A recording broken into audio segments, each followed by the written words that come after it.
রাশিয়ার হাতে নতুন ক্ষেপণাস্ত্র, কিয়েভের জন্য কি অপেক্ষা করছে?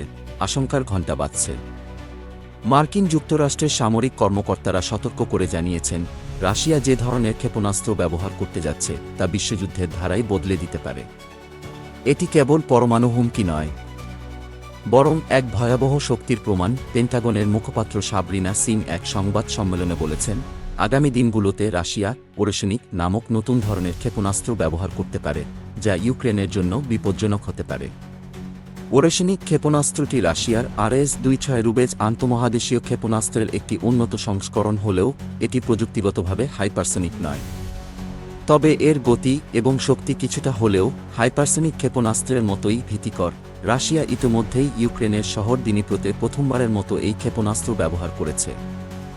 ভিডিও ফুটেজে দেখা গেছে ক্ষেপণাস্ত্রটি আঘাত হানার পর বিশাল আগুনের কুণ্ডলী তৈরি হয়। এটির গতি ম্যাক 10, অর্থাৎ এটি ধ্বংসাত্মক প্রভাব ফেলতে সক্ষম।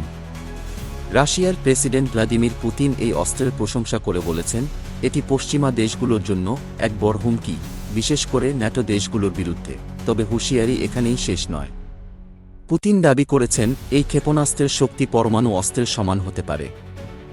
যদি রাশিয়ার কোনো প্রতিরক্ষা ব্যবস্থা ক্ষতিগ্রস্ত হয়, তবে তার দেশের সামরিক স্থাপনায় হামলা করার অধিকার থাকবে।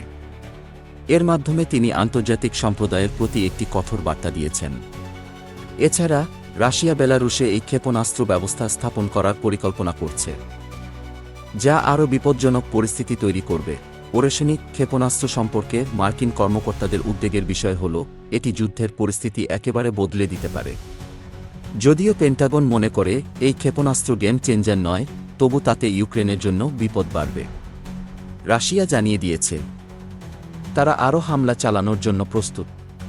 আর মার্কিন কর্মকর্তারা কেবল বলছেন তারা সতর্ক থাকবে।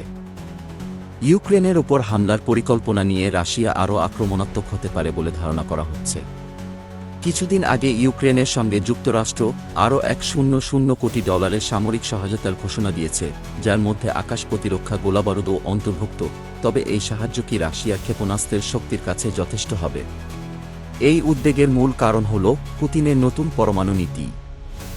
সেখানে তিনি উল্লেখ করেছেন, যদি কোনো দেশ রাশিয়ার বিরুদ্ধে আক্রমণ চালায়, তবে তাদের পরমাণু অস্ত্র ব্যবহারের অধিকার থাকবে। এমন পরিস্থিতিতে প্রশ্ন উঠছে, রাশিয়া কি সত্যিই পরমাণু অস্ত্র ব্যবহারের পথে এগোচ্ছে?